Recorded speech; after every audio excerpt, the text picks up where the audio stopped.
Hujan dengan intensitas lebat mengguyur kota Palembang Selasa petang kemarin. Hujan terjadi jelang akhir musim kemarau pada Oktober.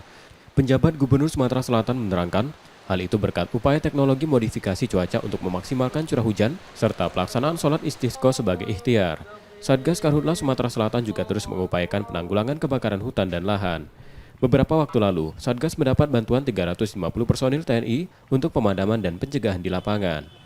PJ Gubernur Sumsel juga meminta pemerintah kabupaten kota untuk menyediakan anggaran yang cukup untuk upaya penanggulangan kebakaran lahan.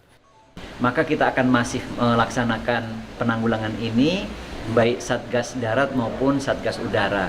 Dan teman-teman juga tahu kemarin kita sudah tambah 350 personil ini untuk memperkuat di lapangan.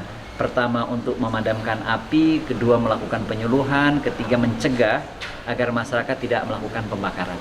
Jadi upaya terus kita lakukan bersama-sama. Dan saya juga sudah menghimbau kepada pemerintah kabupaten kota untuk menyediakan anggaran yang cukup yang bersumber dari BTT, belanja tidak terduga.